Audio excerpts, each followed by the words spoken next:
welcome everyone. Thank you so much for coming. I'm excited to be hosting this panel with three very important politicians on the Crossbench, where we so often get some interesting ideas about how much revenue we need to raise and where it should come from.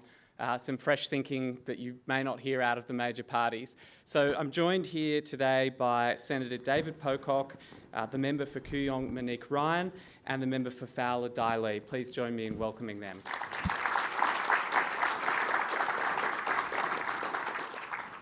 The format for the panel this morning is that each Senator MP will get 5 minutes to present their views about how we decide how much revenue we need to raise and where they think it should be coming from. And then I'll ask the panellists some questions and open it up to a general discussion for some of your questions to the panellists. So please have a think about what you would like to ask them.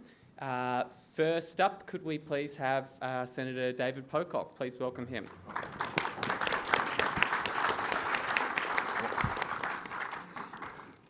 Thank you, Paul, and thank you, Auntie Violet, for that. I'd like to acknowledge her and other non-war elders past and present.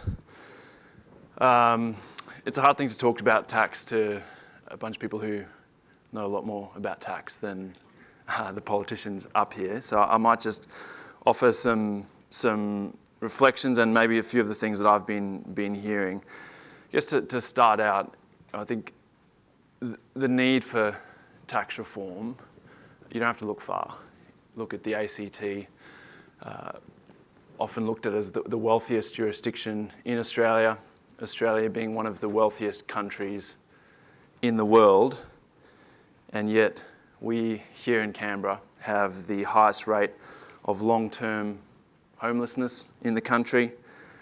As Auntie Violet said, one of the highest Indigenous incarceration rates in the country.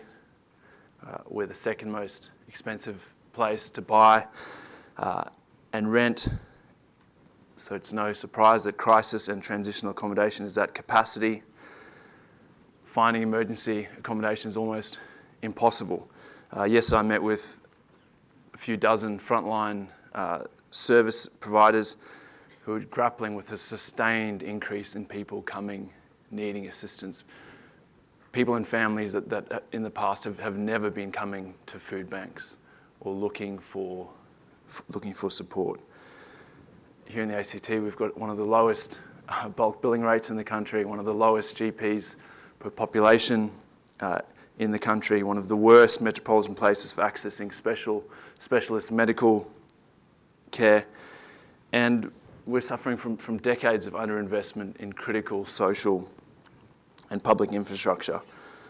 Look at Gungahlin, 90,000 people living out there and not a single aged care bed.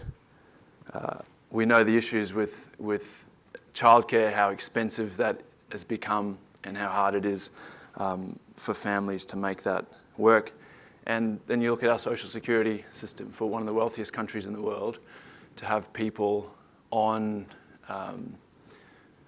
student allowance or on job seeker living below the poverty line in Australia. And for me, there's all of those things in a wealthy country. I think one of the things that we're not talking enough about is our investment in the transition in climate, in mitigation, and I think really importantly, adaptation. We're spending nowhere near enough. And that's everything from the pitiful response to the Inflation Reduction Act to be able to compete for capital and build this economy for the future here in Australia, to adaptation and how much money is going to have to go into building resilience in communities across the country. Clearly, there's some big challenges. You look at the intergenerational report, things aren't looking great, but there's plenty of ways that we can change that, and tax should be something that we're willing to have a conversation about. And frustrating, the major parties aren't there. Things like the petroleum resource rent tax, but a government that's going for the weakest possible response.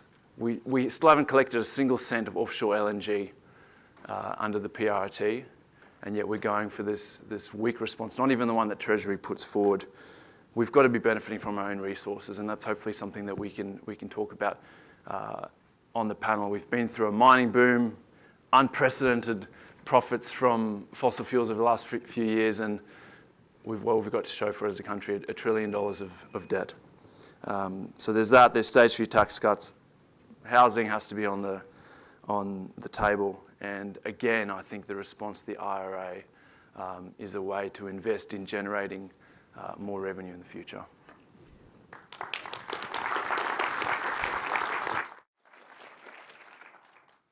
Thanks, Senator Pocock, for really setting the context there about how much unmet need there is in the community in terms of housing, aged care, and our response to climate change. Please, if you could join me in welcoming the member for Kooyong, Monique Ryan.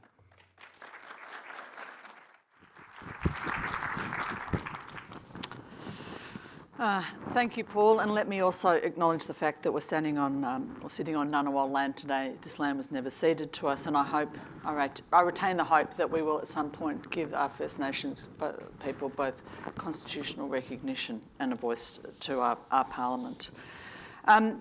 Politicians like to talk about tax reform. We have a lot more energy for that than we do for actually putting it through. And there's lots of reasons for that. We've all seen what happened to John Hewson, to Kevin Rudd, to Julie Gillard, and to Bill Shorten when they talked about reform of our tax system. With the recent intergenerational report, even Jim Chalmers acknowledged that our tax system as it is can't sustainably look after the next generation of people, but he said that that was a future government's problem. I would suggest that instead of repair, restraint and relief, what we need is values and vision. We can't blame the voters for the problems that we've got in because they've been trained to expect tax cuts and to fear reform. They assume the worst, and that's pretty much what we give them most of the time. But most voters know that short electoral cycles incentivise poor decisions by politicians. The 2019 Stage 3 tax cuts were a booby trap for our economy laid by Malcolm Turnbull and by Scott Morrison and Josh Frydenberg. They were the wrong policy at the wrong time then, and they're worse now.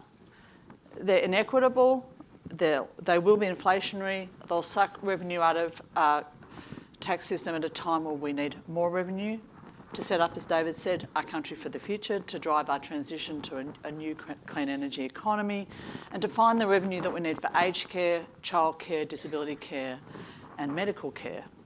This at a time when our debt costs, it costs us more to service our debt than we have for a long, long time, and we're struggling more and more with the impact on that of the higher interest rates that we're seeing.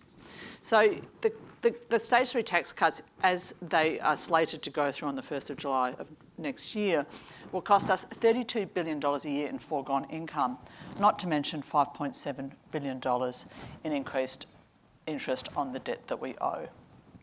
And that doesn't also include the opportunity cost that we will have from not being able to have that $32 billion to put into hospitals, disability care or aged care. I would argue, and I have argued, and many of my crossbench colleagues have argued, that really what we need is whole of system tax reform. It has to look at all of the services that we need from our government, how much they're going to cost and how we can best pay for them. And really everything should be on the table. We have to have the courage to take on those powerful external interests which have stymied efforts to put in things like rental taxes or windfall profits taxes on our minerals and our fossil fuel wealth. But we also have to look at domestic sources of revenue as well. The reality is we know that governments are afraid of tax reform, but we know that Australians are sensible and pragmatic. They know that nothing comes for free and we have to pay for what we need from our government. In particular, the issue which is most front of mind for many Australians right now is the housing crisis. And we have a housing crisis that extends from Kununurra to Kooyong. Even in my community, which people think of as a wealthy community, 1 in 4 people are in housing stress. And we have got rising interest rates, cost of living pressures, soaring building costs, shortage of homes, shortage of rental accommodation. You guys know this. More than 120,000 Australians are now homeless. Housing prices have doubled relative to the rate of increase of household incomes over the last 25 years. A lot of people are on the brink of homelessness because they've got these fixed rate mortgage cliffs which are creeping up on them, and the renters are afraid as well that the next rental increase will force them to either have to move or push them into homelessness as well. If we talk about the intergenerational pressures that we're seeing, housing is at the front of that. It's very clear that the HAF is grossly inadequate. It will build 30,000 new homes over 5 years. We need at least another 1,000 new homes a year. So instead of tinkering around the edges, we need bold action. And today I'm calling on the federal government to be brave and to take on those stage 3 tax and make them more fair and more equitable. One suggestion, and it's only one suggestion, is to retain that 37-cent tax bracket, which is due to be removed with the stage 3 tax cuts coming in next year. What that would do would provide the government with $8 billion in additional income, which I strongly believe should be used to bolster our housing supports and our housing stock. With $3 billion of that $8 billion, we can establish a capital grants program for social housing which will build 10,000 homes a year. Combined with the HAF, that would lift our country's social housing stock from 430,000 homes to 560,000 dwellings over the next decade alone. With the remaining $5 billion, we can double the Commonwealth rental assistance payments. This will support the most vulnerable people in our community through the toughest cost of living crisis in decades. Most of the 1.5 million Australians who are currently on rental assistance are living in poverty, and they will remain in that poverty throughout their retirement. Doubling rental assistance, which has been supported by groups like the Grattan Institute, would be a lifeline for those individuals and those families. I feel that it is inappropriate and almost immoral for politicians to support the stage 3 tax cuts. Tax cuts which would give an $8,000 tax cut to people like myself, sorry guys, and to CEOs, while we are refusing to give enough support to raise Australians out of poverty. It's not the Australia that any of us want to live in. I feel that we need a fairer stage 3 which will benefit all Australians. A relatively modest change to the proposed stage 3 tax cuts will enable a significant increase in housing. I still maintain that we need our government to have the vision, the values and the vision to look at a whole of system tax reform. I'll continue to push for that. I think we all deserve that. But in the meantime, the government has to put its time, effort and energy into housing the people of Australia. We need a fairer stage 3 which will benefit all Australians.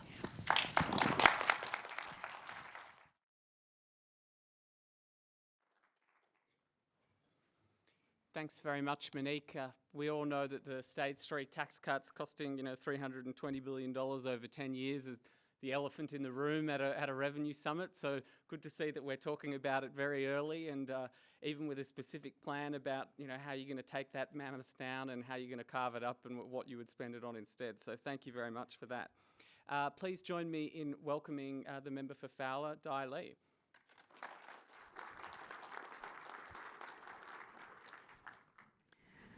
Thanks, Paul. Before I begin, I too would like to acknowledge the Ngunnawal country, standing here on Ngunnawal country, paying respect to elders past, present and emerging. I just probably like Senator David Pocock. I'm not an economist, nor have any expertise in tax, nor revenue. So very humble to be here amidst, I'm sure, many of you who are experts in that field. But what I can provide for you, hopefully, is a little snapshot, a vignette of my community in Fowler, and to give you a perspective in terms of the issues that we're facing. And therefore, from my perspective, revenue and tax is very important, because how do you look after the most in need? So the median weekly income in my electorate is about $1,200. About 60% of our population work either as a labourer, tradies in the factories, services, and so therefore their income is between about 40,000 to about 120,000 annually. 62% of my electorate relies on cars still to travel, using petrol to travel to drive cars, take their kids to school, drop their elderly parents at doctors. 75% of my population speak a language other than English and have one parent or two parents born overseas. And so I constantly, go on about the cost of living for a community like Fowler. And as Senator David Pocock acknowledged, the ACT and of course Kooyong as well, are very wealthy electorates. So it's really, when I come into Parliament to really champion for my community and to talk on policies, I really, talk about what the government needs to do to provide for the majority of working poor Australians. And so this is a revenue summit. So revenue, we're talking about the money that the government collects from taxpayers, and the majority of them are working Australian. That's where the revenue comes from. And this year, I know that at the start of the election, or at the start of the government, the Labor Party announced spending such as $20 billion in rewiring the nation, $368 billion in the AUKUS submarines. So all of this money that is being spent, those are the things that you don't actually see immediately that will help working Australians and the working poor, as I would call them.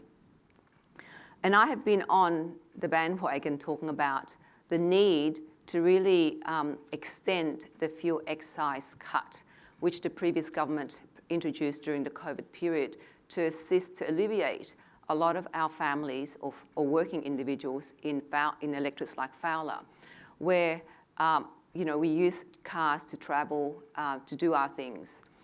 And that would cost $3 billion to put to the government if they do extend that excise fuel cut.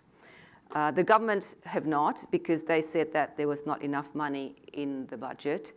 And yet in 2021, 2022, the government received $18.2 billion in revenue from fuel excise. And the year before, they raked in $20 billion in revenue in excise. So I think it's critical that at this point, I know it's short term, and I probably am different. My perspective is very different to my colleagues, that we need to do something to tackle the cost of living crisis for many families and majority of Australian working families. So I'll leave it at that, because I'm open to answering questions and leave for Paul to facilitate. Thank you.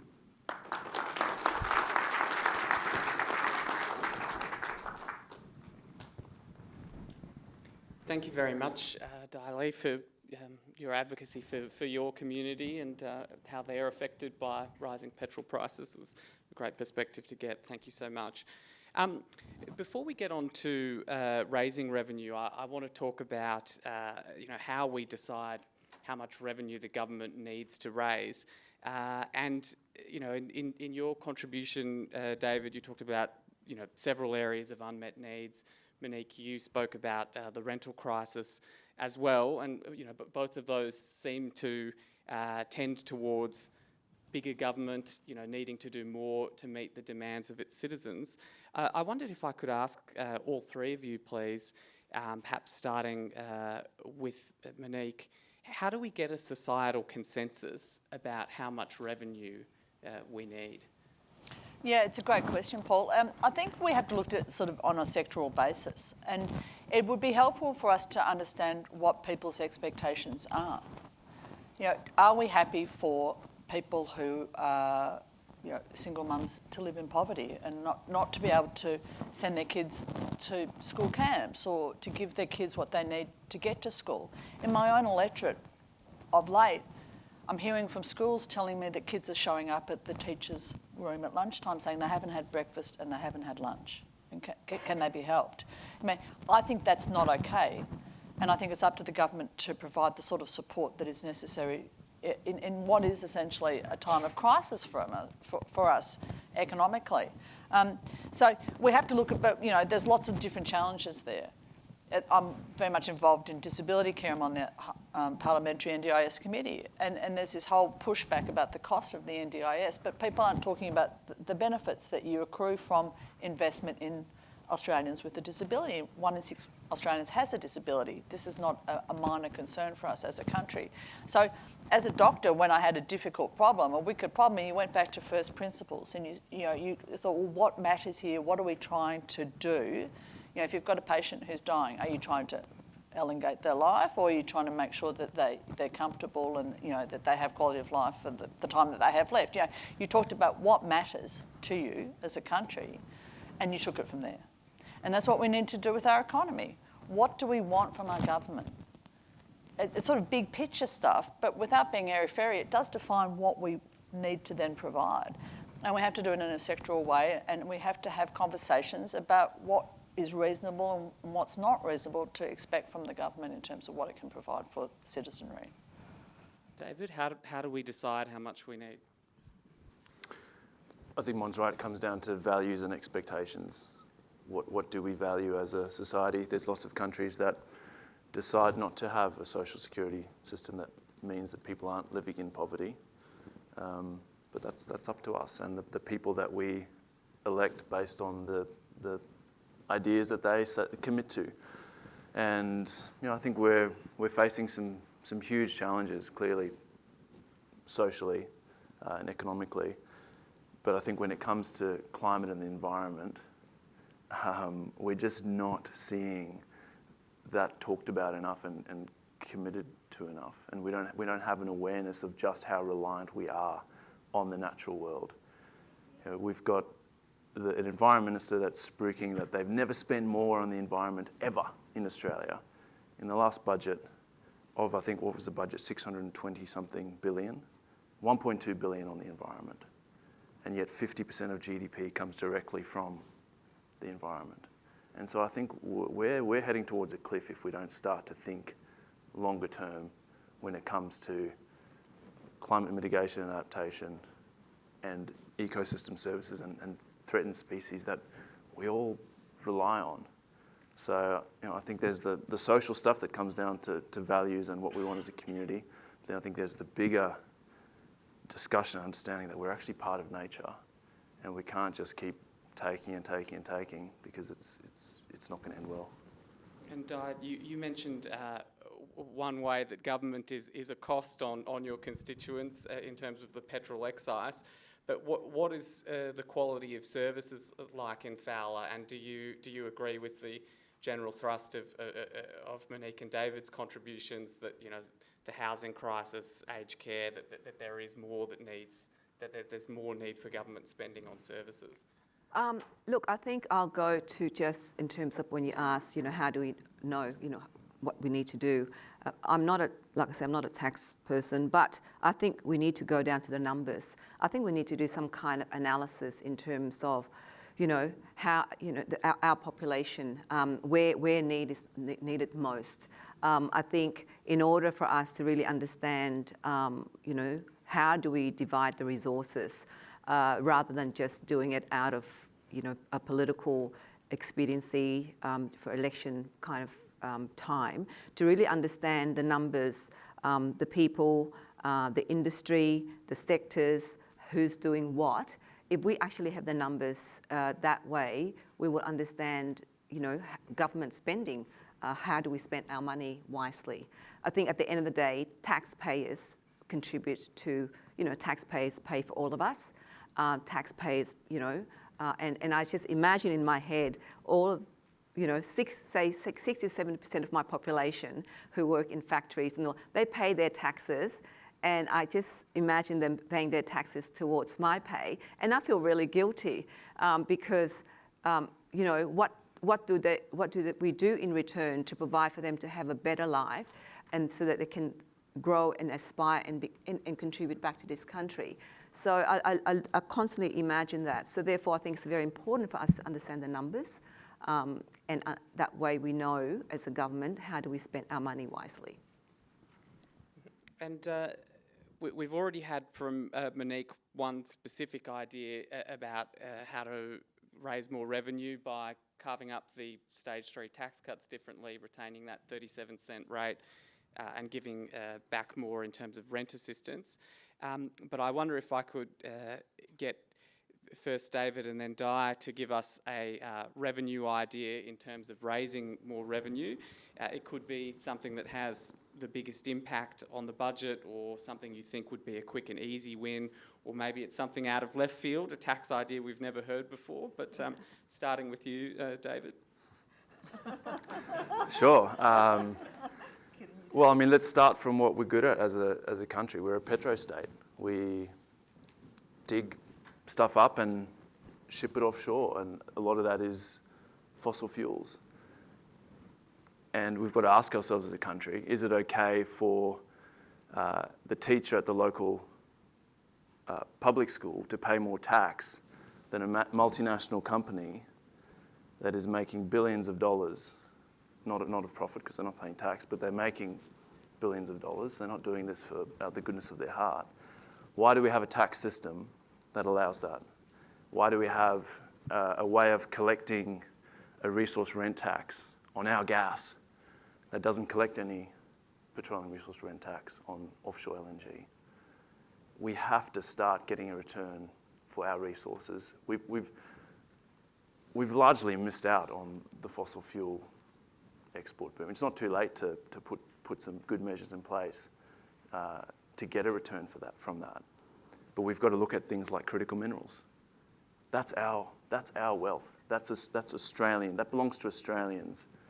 Once it's gone, it's gone. We should be getting a return. And you just have to contrast, and I know this has been talked about a lot, is the difference between Australia and Norway. They took a totally different approach. And at the time when they put that in, I think it was a Labor government at the time, the resource industry went straight to the Conservatives to try and kill this plan to actually tax Norway's oil and gas.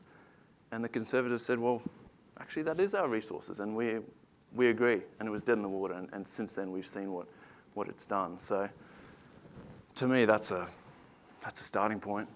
Belongs to Australians. Let's benefit from it, because we've got some big problems to solve and invest into the future. And should people in Dai's electorate, people across the country who are earning sort of average incomes, be contributing more and more, or do we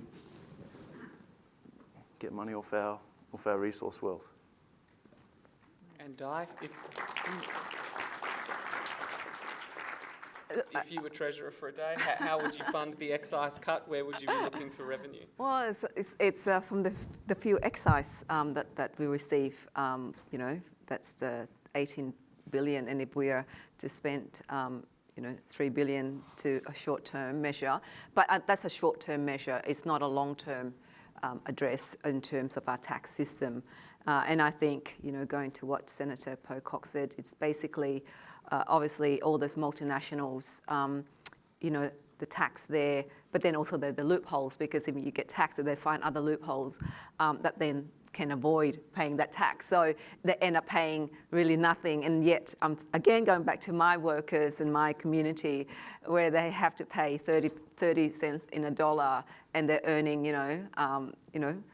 50,000 up to 120,000. So it's just really that the burden on those small, middle, working class Australians that have to carry the burden of the tax system and of the revenue for our country. So we really need to, bring a collective group together and be bold about it. And we've had, I think, Allegra Spender who had held a tax round table to look at various ways to really, including GST. Do we look at GST in a way that will apparently, from my understanding, will pull in corporates, like the big companies that are currently, not part of that. So how do we look at that? So only the tax and the tax expert can explain that to us. And the Assistant Treasury Minister, Andrew Lee, will be speaking later today about multinational tax crackdown and the efforts to get a global minimum tax rate of 15%. So that goes to some of that. So please do stick around. Yeah, but I think we need to be, we also need to address the loopholes, because it's no point talking about taxing the multinationals, and it's all great to say it, and yet there are loopholes in the tax system whereby these multinationals will find a way, and big corporations and people with wealth will find a way around the loopholes, and then they end up not paying anything. So it's great to make all this big statement but we need to go into the system and really fix the system as well. Yes, maybe in addition to a global minimum corporate tax rate, there should be like a Buffett rule where for income earners, that there should be a minimum as well, so you can't just deduct it all away. I want to go back to Monique. In your presentation, you spoke about the difficult history of tax reform under Hewson, Rudd and Gillard, and a lot of the potential ways that we could get revenue have been tried over the years: carbon pricing, mining super profits tax, Labor's very ambitious 2019 election package involving reforms to negative gearing and capital gains tax. I want to ask, does that mean that those ideas don't have a mandate and it's wrong way, go back, think of doing it a different way? Or do you think that on those ideas and also on stage 3, which was the main idea in your presentation, that the economic times have changed and that that demands that those things are revisited and that they might be viable now? I think everything has to be on the table still. It should all be on the table. I completely agree with David that we have some, uniquely gifted in terms of our finite resources, whether we're talking about minerals or fossil fuels, and we have wasted massive opportunities to benefit from that, and that's been to all of our cost. And that is the most obvious source of significant income that's not going to impact us all in terms of our personal costs in the short term. The government has been incredibly disappointing in the extent to which it's been willing to take that on. The increase in the petroleum rentals tax is $500 million a year, which is absolutely nothing when you look at the other revenue sources that we could have were the government to have the courage to take on those the industries and the players involved there. So that should be on the table, but so should a carbon tax. So should a change, all the other things that people have talked about, and I won't name them all because then the Liberals will get a clip of me saying them and then they'll use that against me at some stage. But all of the above should be on the table. But we have to go back to the beginning, which is saying, what are we hoping to achieve with all this? I think people are really sick of politicians tinkering around the edges of this. What they really want is clarity about what we're hoping to achieve, why we need to change things. And those things are pretty obvious to us. We have to pay for the change to a clean energy economy. We have to pay for all those services that we're going to need to provide with an ageing economy. It's all there. All that information is there. But first off, Australian people have to be brought along with it. They have to understand why we need to do it, and they have to trust the government in the process. And trust in government is at an all-time low. There's no transparency. There's opacity about a whole lot of stuff. Every day in the news, there's stuff about lobbying. There's stuff about what the government's been outsourcing, so it doesn't have to have clear lines of oversight for lots of its decision making. The people don't trust the government with good reason, and so it really does sort of take a rebuilding process in which the government has to demonstrate to the Australian people why it's going to be making some of these tough decisions, why it might be taking on Japan or other the mineral companies and the like to try and increase the tax that it charges them, why it's worth us having that battle, and why people need to trust the government to do that appropriately. It's not an easy thing, because you can be, obviously we can all be very, very sure that the opposition will just be sitting there saying no, no, no, no, no, no, no, because that's what they do best. And it will take courage and determination for the government to take that on. But I hope that they will, because if they don't, we will continue to slide into increasing intergenerational inequity. I wanted to come back to stage 3, particularly for you, Dai, because you mentioned the average earnings of $1,200 a week. Someone earning $60,000 a year is not the main beneficiary of the stage 3 tax cuts. I think it's fair to say. Yeah. So I wanted to get your reflection, please, on how does stage 3 tax cuts play in your area? Do people think that they're going to get a lot out of that? Is it important to them that the government keeps a promise, or that it looks to do more for them? Look, my electorate are very focused on just working, you know, they put their heads down and just work. They are not very connected to, or they've got too many priorities, the cost of living, trying to work 2 jobs in order to bring food, feed their kids, their families, pay their rent. Of course, rent has increased.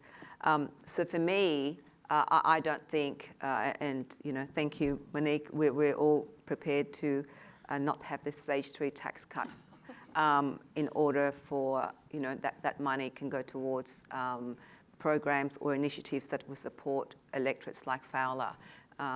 So I think that for the government, they really can't go ahead with it, shouldn't go ahead with it.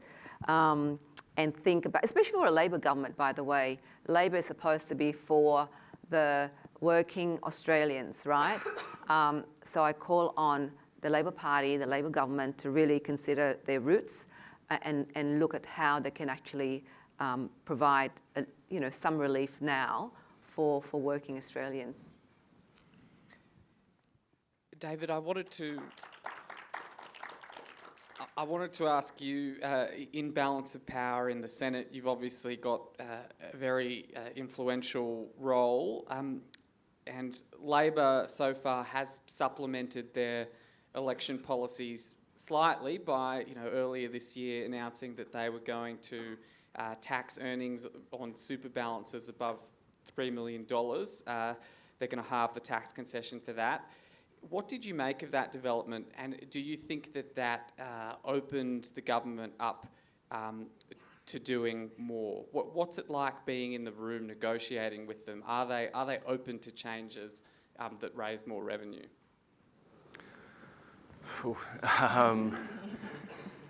Well, I think the way that they are in government is no surprise given their election platform. They were a small target sort of opposition with what they brought to the election, and I'd say in government they've maintained that. We haven't seen much courage or ambition despite the huge challenges that we're facing.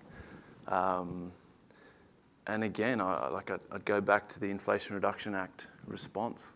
This is the biggest climate and energy investment in the world's history in the US, and whilst there are benefits for us, there's also huge risks of capital going and investing in the US rather than Australia. And at a time when we're hearing Labor talk about wanting to invest in an economy for the future, value out of critical minerals, all these things that are great and we should be investing in, we're basically seeing that backed up with next to nothing, absolute pocket change.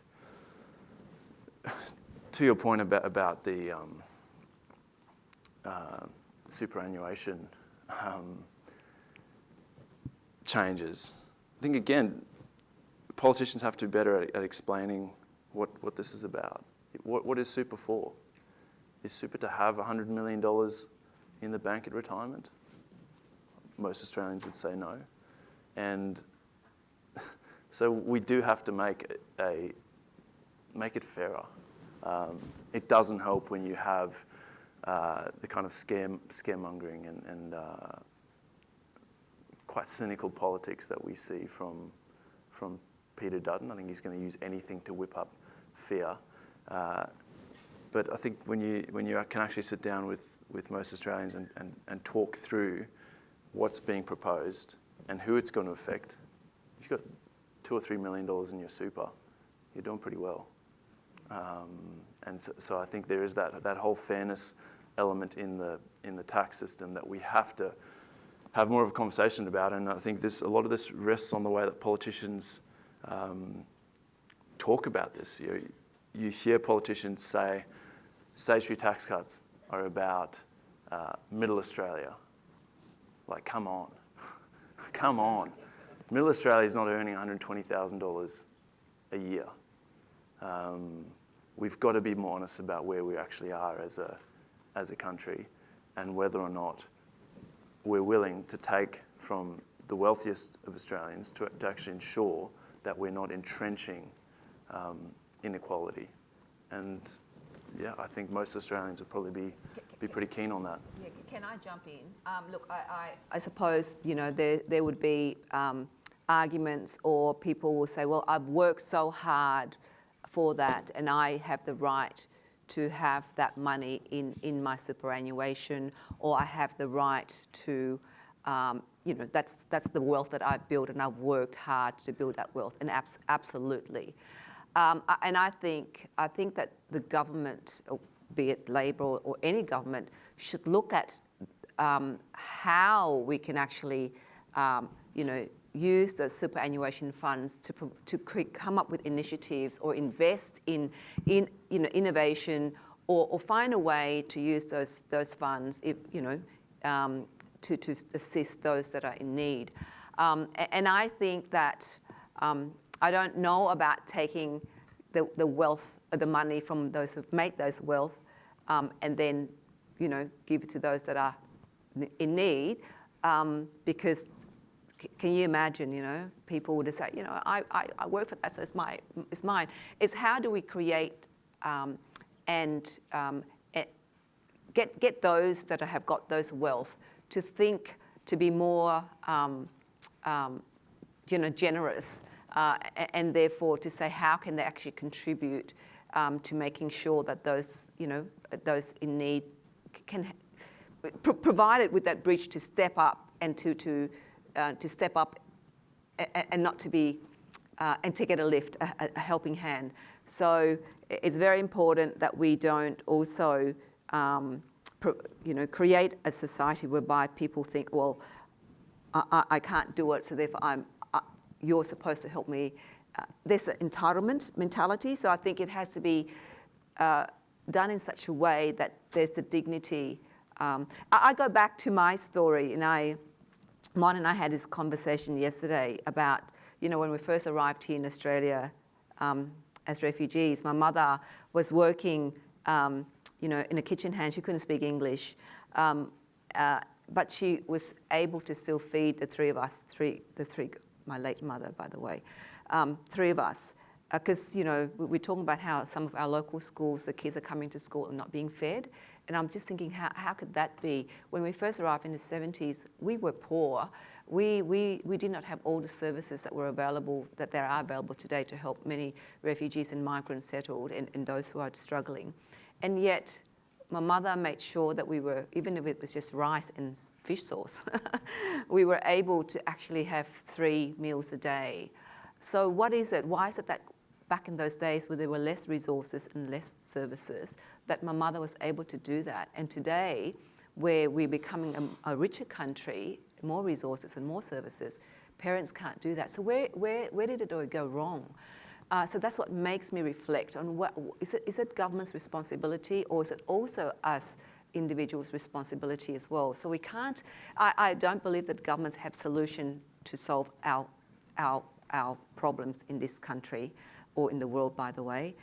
So it's really how do we as community, as a collective, come together to find solutions to some of the problems that we're currently all experiencing. Thanks very much. Last one from me, I think, before we open it up to questions from the floor. I wanted to come back to something you said, David, about Peter Dutton whipping up fear.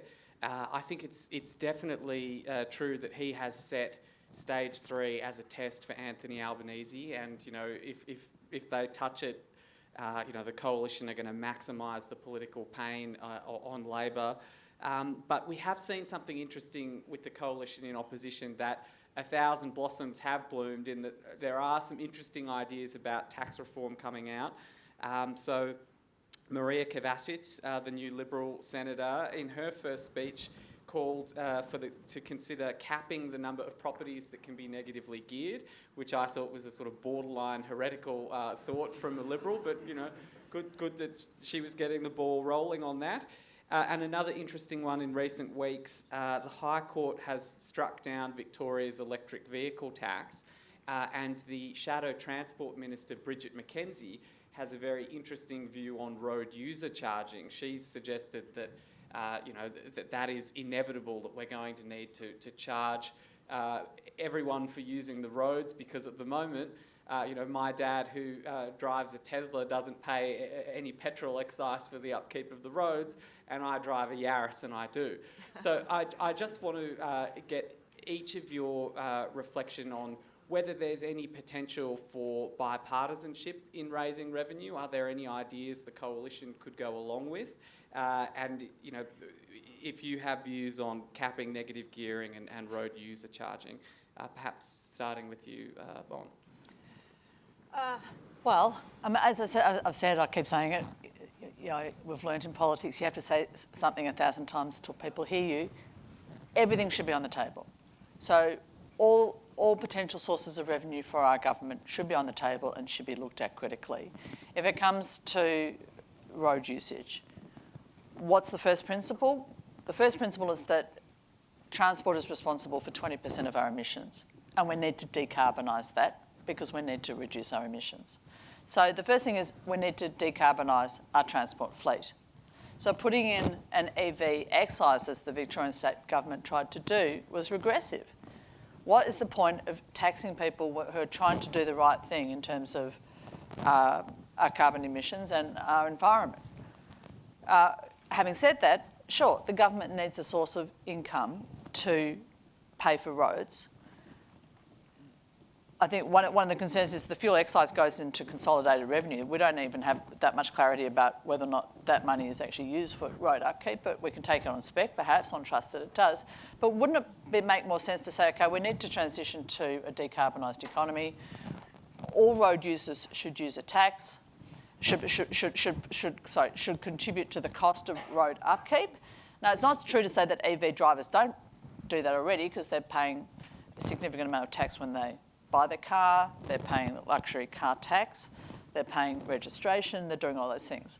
But what you can put in place is a road user charge that applies to all road users, which reflects the nature of the vehicle that they're driving, the weight per axle, the emissions that it is producing, where they're driving it, on what sort of roads they're driving it, whether they're driving it in cities where there should be perhaps a congestion component to it.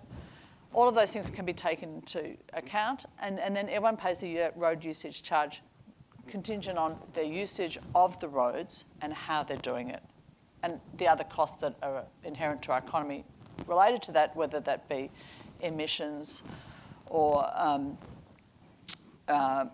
additional congestion, which has an impact on productivity. So for mine, that would make more sense. And that should be done at a Commonwealth level, because people hate bitsy taxes, and it doesn't make sense for states and territories to be doing that individually. So I think my understanding is that the fuel excise, which is supposed to go towards roads maintenance, actually does not go to road maintenance anymore. It goes into general revenue. So that's one. So therefore, I don't know where the money comes in terms of upkeep and spending on fixing our roads. In Fowler, I managed to get some stats.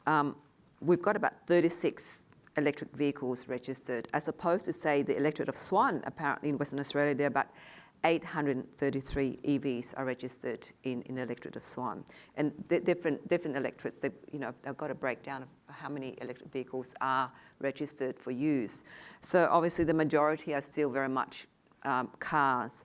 I think that, I don't know how much it costs to buy an EV, your Tesla. So maybe your dad might think, I've paid enough, so therefore I don't have to pay towards something. But I think maybe there has to be a system in place, because the stats show that there's an increase in purchase of electric vehicles. However, that's still a long way off where the majority of drivers are still using petrol-driven cars across Australia. And so how do we put in place a system now whereby there is, people who use the roads and can still, contribute to the decarbonisation or emission, but also towards road upkeeps and all of that stuff. So there has to be a system, but then again, everything has to be on the table to look at what it is, how can we prepare our car, fossil fuel reliant economy to transition out, but how do we start talking about it now in order so that, 36 vehicles in 2021, so I don't know what it's going to be like in, the next few years. David? I mean, when it comes to housing, I think there'd be a lot more people in the coalition concerned about housing. But there's people like Senator Kovacic who are courageous enough to actually say it out loud. And you don't have to be a genius to look at our housing system and say, this is not working for us. Particularly if you think that housing is something that should be affordable and accessible to everyone in our community. We've got to look at capital gains tax discounts and negative gearing and how we turn that ship around. So that, to me, that's urgent work. And I really think we need the Crossbench to be pushing hard on that, because what I'm hearing, even people who've done really well out of property over decades are now going, well, what does this mean for my kids, my grandkids? It's not looking good. The road user charges, I think we have to come up with a system that does have a uniform road user charge and is looking at things like weight, because that is what damages roads. We've got to be incentivising more efficient, smaller vehicles, unless you have a really good reason to have to tow or other things. And I think when it comes to the transition, there's ways to actually do that, to introduce a really low-level road user charge and use all of that revenue for the next decade to put it into charging stations and infrastructure, which we desperately need. And I think most EV drivers would probably be okay with that if they were paying, a couple of cents a kilometre or whatever it might be, but it meant that there were more charges when they wanted to go and, see family in Wagga or wherever it is. So there's solutions to all these things. We just need politicians to have a bit more imagination and vision and courage. I'll tell Dad he's not off scot-free, so there you go. I've been going on for quite a bit, so I think it's time to open it to the floor for questions. Hopefully we've answered some of your topics already, but do we have any volunteers that want to step up to the mic on this side of the auditorium to ask the panellists any questions? And please feel free to direct your question to any of the panellists. Here we go. All right. Hello.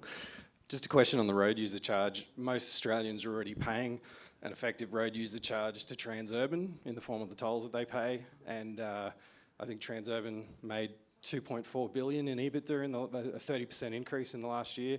Any thoughts on nationalising Transurban and returning some of the surplus toll revenue to look after roads? I think that's up to the voters of New South Wales, is it not?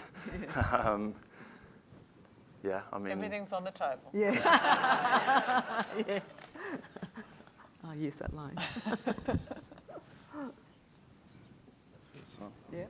Oh, we've got both sides Yeah, going. both Oh, sides. you're way ahead of me. All right, let's hear from this side. Thanks. All right. Can you hear me all right? Jack Peed from the Australian Democrats. First, I just wanted to say thank you for being independent.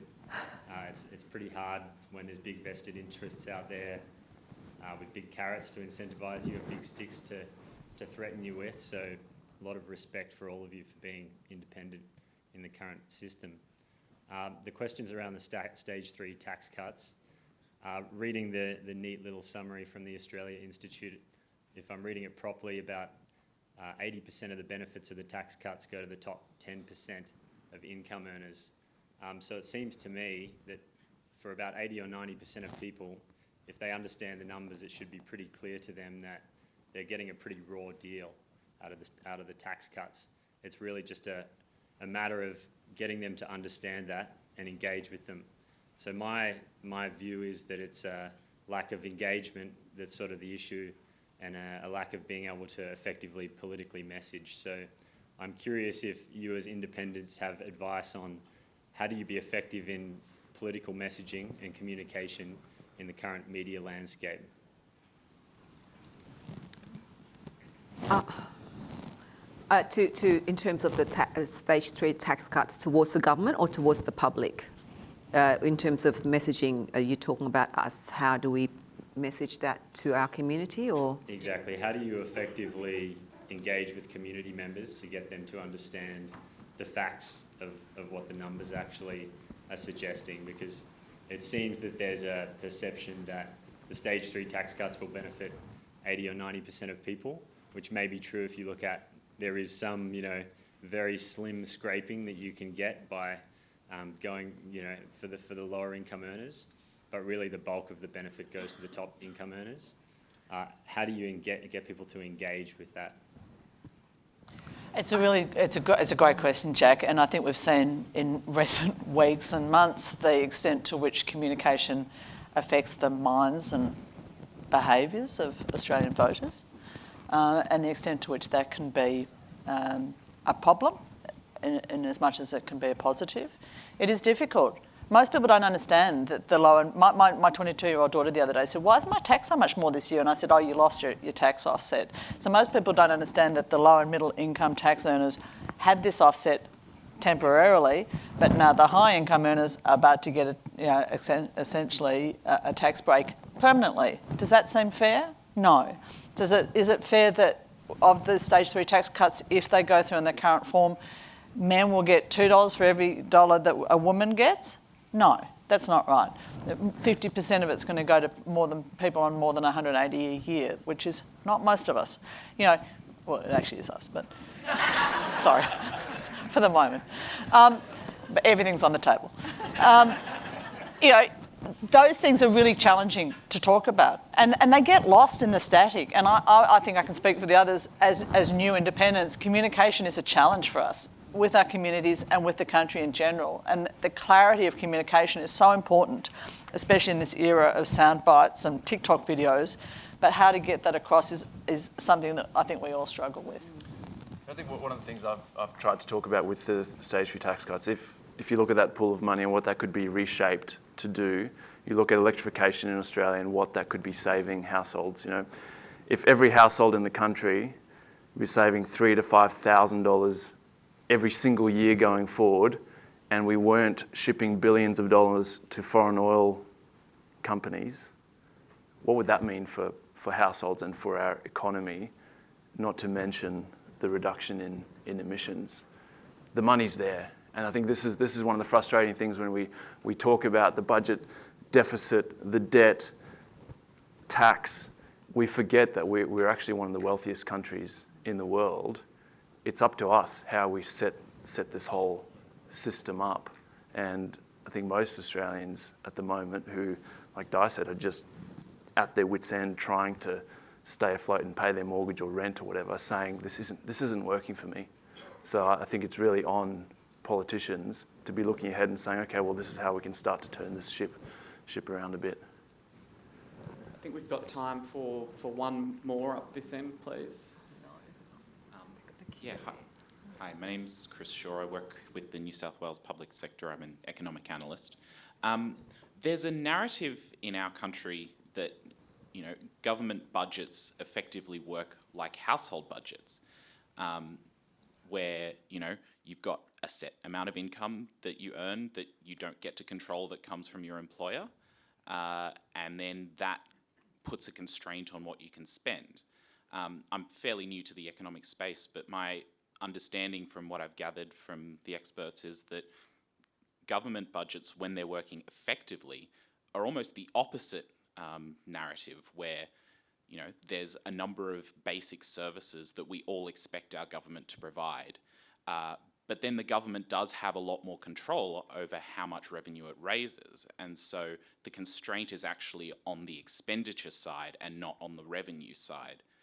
And so my question is, it seems that this narrative is really what is constraining any sort of tax reform in our society. So what can politicians do to kind of flip this narrative and help people to understand, you know, the different constraints and how government budgets work differently to household budgets.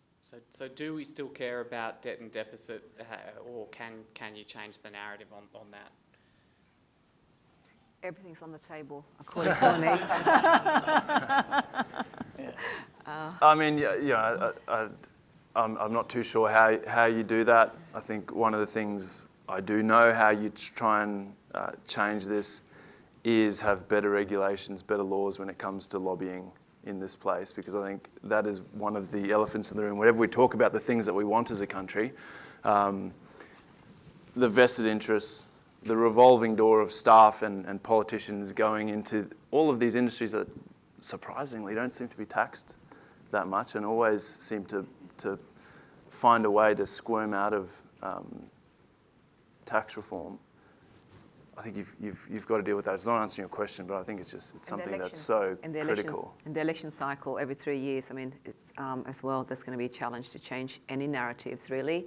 But I think, for me, I think it comes down to the numbers. You know, expenditure, spending it, understanding how much government spent, and if we know the revenue, how much do we spend and where do we spend, I think understanding the numbers would help. I'd flip it, actually. I'd say that the Australian people have to tell the government what they want and what they expect from it. Because politicians respond to that. And so if people are coming to us and saying, I really need you to do this, you need to sort this out for me, then, you know, the politicians will respond to that. So, but they have to be given the courage by the people, I think, because it doesn't seem to be intrinsic to them. I got a 1 minute warning 5 minutes ago, so I'll take the hint before they bring out the big gong on me. But please. Okay. Fire away. Sorry. We didn't get to you earlier. Please go ahead. I want to raise the tax that's never seen as a tax, the super guarantee charge. It has been, thank you, Paul Keating, one of the most successful taxes ever. It's raised huge amounts of money for retirement, although along came Peter Costello and John Howard, not tax reform, what I would call tax deform, in abolishing any tax on retirement incomes. I'd like to hear what the panel would say to the idea of instituting a levy, not a tax, a levy. Levies are popular. A levy on the earnings of super funds to go towards paying for aged care. Aged care is a huge part of retirement. Super is meant to provide for our retirement. A very modest levy would pay for at least a third of aged care and relieve the rest of the budget of that amount that could go into all those other areas. If we see super as a tax, Australia's tax rate comes up to about equal with most of the OECD countries. So why don't we recognise it as a tax and treat it as a tax in revenue and in expenditure? Thank you. Sounds good. You can just say yes. Oh, yes. I would say I agree. Yeah. I'd also add that everything is on the table. Everything's fine, but you need some priorities to start. Yeah. Agreed. Agreed. I think it makes sense. I mean, a levy, super to go towards aged care, and we've got an ageing population. Absolutely. I mean, again, do the numbers from my perspective, if that can work, and if that's what the government think that is a good initiative, then that's one of the ways to address, aged care, then why not? And not a hypothetical either. Annika Wells is working on this at the moment, and looks like they're going to be doing more user pay to pay for aged care. Maybe not a levy, maybe... Very old, poor women cannot pay. No, but it could force people with the higher balances to spend down their super rather than to use it as estate planning and to pass on to people, rather than a levy that would hit everyone. But it's a very live question at the moment. And I think it comes down to Australians deciding what is super for. Is super to see people through retirement and take the pressure off the age pension and taxpayers? You're essentially forcing people to save for there. But the last stat I heard was most Australians die with 80% of their super. No, that's not right. I'm sorry we didn't said get. die with none. I'm sorry we didn't get to you sooner. Thank you for your question and contribution. I now have got the gong, so yeah, please join me in thanking Monique Ryan, David Pocock and Dai Le. Thanks for watching, and a very special thank you to all our supporters who help keep us running. We're not funded by political parties or fossil fuel companies or government, but by people like you who know the importance of evidence-based research in shaping the critical decisions facing Australia.